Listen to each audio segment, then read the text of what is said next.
Mesures d'ondes, risques à l'utilisation intensive de smartphones sont des questions que nous abordons régulièrement dans Smart Tech. Cette fois, c'est avec le docteur Marc Arasi que nous allons en discuter. Alors Marc, bonjour. Vous êtes l'auteur de PhoneGate, qui est paru aux éditions Massot cet hiver. Sous le titre, on peut lire aussi « Tous surexposés, tous trompés, tous mis en danger par nos portables ». Alors, moi, ce que je comprends, c'est qu'on nous ment. Alors, on nous ment sur quoi précisément ? Ou à peu près sur tout. Voilà, on a surtout Mais c'est-à-dire, concrètement, on nous ment sur quoi ? Voilà, si vous voulez, le principe a été de mettre une réglementation pour protéger la santé des utilisateurs, et ça sous un vernis scientifique. Or, je veux le dire ici, d'ailleurs, le livre en fait la démonstration, ça n'est pas de la science. En simplifié, on a essayé de protéger les utilisateurs des effets thermiques. En fait, tous les téléphones portables aujourd'hui qui sont mis sur le marché sont à risque pour notre santé. Et il faut impérativement revoir l'intégralité de la réglementation. Et je ne dis pas que la réglementation française, il faut que ce soit la réglementation européenne et internationale. Ce sujet n'est pas franco-français. Il concerne 5 milliards d'utilisateurs. Donc la question, c'est, pour vous, aujourd'hui, on a des mesures qui sont réalisées sur les émissions des ondes électromagnétiques. Pour vous, elles ne sont pas suffisantes, elles ne sont pas assez protectrices ? Je vais prendre un exemple, comme ça sera très concret pour les gens qui nous regardent. Il y a une réglementation européenne, il y a une réglementation américaine. Bien, sachez que depuis 1996, la réglementation américaine permet à un Américain d'être 3 fois mieux protégé qu'un Européen. Est-ce qu'on considère que ça, c'est normal ? Et je vais dire ça sur le niveau d'onde ? Sur le niveau d'exposition. Bon, il y a un certain nombre de paramètres, je ne vais pas rentrer dans le détail, et le livre est là pour ça. La réglementation permet en Europe, finalement, de surexposer tout le monde, alors qu'aux États-Unis, les mêmes téléphones portables vont nous exposer... En France, on dit que les niveaux sont plus bas que ce qu'exige la Commission européenne. C'est parfaitement, c'est parfaitement inexact. Et tout ça, aujourd'hui, j'ai envie de dire, c'est... Et je pèse les mots. Qu'est-ce qui est inexact alors ? Parce qu'il faut répondre précisément. Non, mais voilà, je veux dire, on a des mensonges d'État. Y compris d'ailleurs des éléments de la directive européenne qui sont totalement fausses, qui ne sont basés sur rien. Alors expliquez-nous, donnez-nous concrètement je vais vous donner un ce qui exemple. fait que vous puissiez affirmer cela. Bah oui, non, mais c'est justement... Parce que je sais que c'est dit dans le livre, mais il faut quand même donner quelques clés à nos spectateurs. Je vais en prendre un que j'ai beaucoup répété dans le livre et qui, entre parenthèses, a évolué depuis.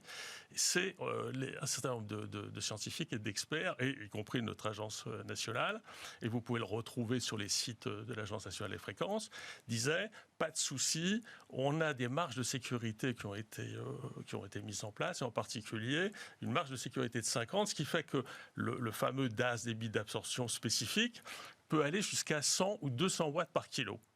Voilà. Et en se mettant, en le répétant. Et là, tout récemment, dans un échange au Parlement européen, j'ai pu faire confirmer à l'ICNIRP, c'est cet organisme qui est à la base de ces pseudo-recommandations scientifiques, j'ai pu leur faire écrire que tous ces éléments-là étaient faux. Voilà. Je ne sais pas si vous voyez l'importance de... Qu'est-ce que ça veut dire qu'ils étaient faux ? Ça veut dire que je vais reprendre les mots de Van Rongen, le vice-président de l'ICNIRP. Il a dit tous les gens qui disaient ou écrivaient cela se trompaient, ont mal interprété. Mais sur quoi ? Nos recommandations sur le niveau d'exposition, sur la protection. Donc ça veut dire que le point de départ de PhoneGate, c'est les smartphones que nous mesurons déjà sont au-dessus des niveaux qui sont exigés. Voilà, ça... J'essaye d'être concrète, j'avance pas à pas. Alors c'est compliqué parce que le livre fait 400 pages, donc il faut redonner l'ensemble des éléments. Mais on part effectivement de résultats qui ont été de résultats de tests faits par l'Agence nationale des fréquences et qui ont montré que les seuils d'exposition, quand on les testait, non pas comme ils étaient recommandés, mais en usage réel, c'est-à-dire au contact du corps, étaient très largement supérieurs au niveau d'exposition qui était affiché par le constructeur. Donc on a aujourd'hui, si je schématise, on a deux grandes questions sur cette exposition aux ondes électromagnétiques. C'est un, est-ce que les mesures telles qu'elles sont réalisées sont suffisantes? Donc vous vous dites non. D'ailleurs, vous n'êtes pas le seul à le dire. On a un spécialiste des mesures d'ondes électromagnétiques qui vient régulièrement dans l'émission pour expliquer qu'il faut pouvoir tester tous les smartphones et pas seulement un prototype.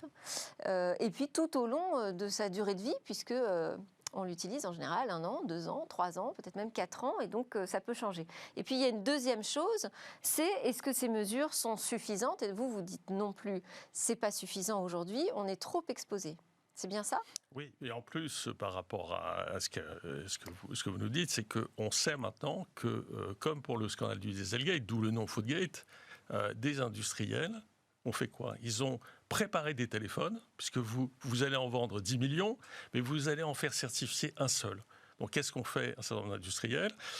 Ils ont préparé le téléphone pour essayer de présenter les DAS les plus bas. Oui. Donc, on a déjà ce premier élément. Et ensuite de quoi, ils ne se sont pas arrêtés là. Ils ont été jusqu'à mettre des logiciels espions qui pouvaient, au moment où on fait le fameux contrôle de DAS, reconnaître le fait qu'on était dans le cadre d'un test et faire en sorte d'abaisser, là encore, le seuil de DAS. Donc c'est pour vous dire que... Et vous comparez au Dieselgate. On est clairement dans la même situation du Dieselgate parce que... Mais alors là-dessus, sur les preuves, vous citez un monsieur X.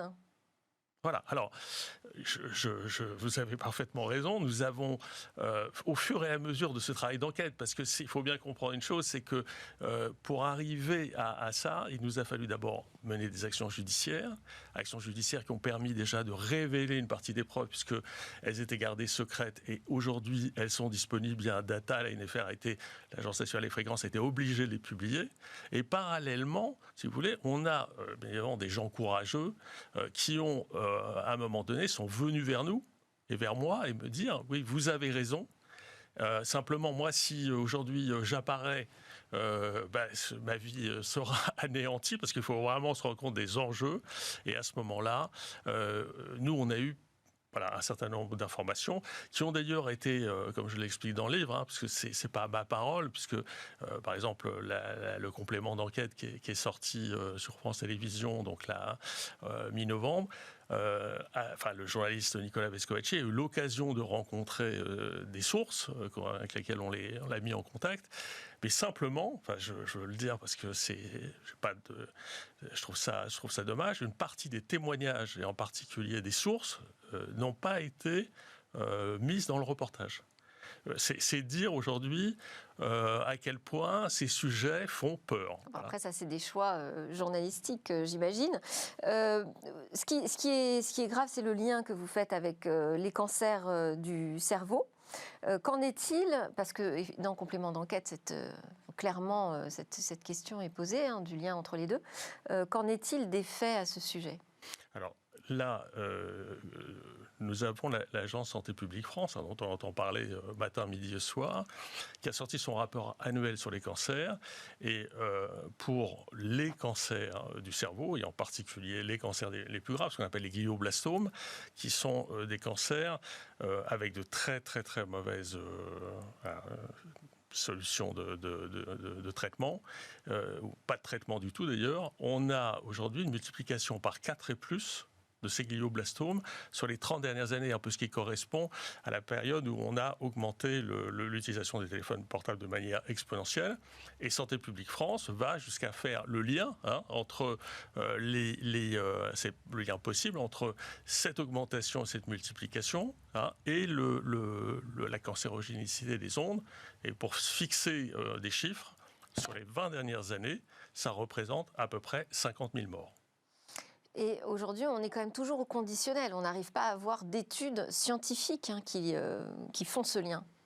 Alors, bien évidemment, entre le classement en 2011 par l'Organisation mondiale de la santé, qui a classé les ondes de la téléphonie mobile comme possibles cancérigènes pour l'homme, dans la classe 2B, aujourd'hui, on est 10 ans plus tard, et vous avez une foultitude d'études, dont la plus, entre guillemets, la plus renommée, c'est celle du National Toxicology Program, c'est une grande étude américaine, qui a relevé le niveau d'évidence du lien entre les cancers et les téléphones portables. Et alors, vous racontez, parce que votre livre, il est construit comme l'histoire de votre combat, finalement. Hein. On vous suit avancer dans votre combat. C'est 4 ans. Et vous dites, sans réelle victoire, ça a quand même beaucoup progressé sur ce sujet. Alors, y compris, y compris les fabricants qui ont très tôt dit on ne recommande pas, ou même je crois que c'est interdit d'ailleurs, de laisser entre les mains un smartphone à un enfant de moins de 13 ans, par exemple. On recommande d'utiliser des kits main libre. Enfin bon, il y a des tas de choses qui sont sorties qui font qu'on comprend qu'il y a une prise de conscience sur le risque des ondes sur l'homme. Enfin, ça, on peut s'en féliciter quand même, que ces sujets soient abordés aujourd'hui. Oui, non, mais si vous voulez, c'est mitigé. C'est-à-dire qu'on a obtenu des victoires éclatantes, par exemple, les premiers retraits de téléphones portables. Aussi, ouais. Les premières mises à jour de téléphones portables. Dans le même temps, c'est totalement inconnu du grand public. C'est pour ça d'ailleurs que le livre a un intérêt, c'est que finalement, ça va permettre de mettre tout ça en lumière. Et surtout, vous voyez ce que je veux dire, ça ne sert à rien, parce que... en simplifié, on répète en boucle que tout va bien. Or, c'est totalement faux, et je pense qu'il y a beaucoup trop d'intérêt en jeu pour que on aille dire une forme de vérité aujourd'hui sur le risque sanitaire, parce qu'on a 5 milliards d'utilisateurs à qui on a répété pendant 30 ans que tout allait bien, et aujourd'hui on doit prendre la mesure que effectivement c'est pas le cas. Et une des difficultés, c'est aussi de dire aux gens, utilisez moins votre portable, ne dormez pas avec. Enfin bon, ça, toutes ces choses, c'est aussi du domaine de la responsabilité personnelle.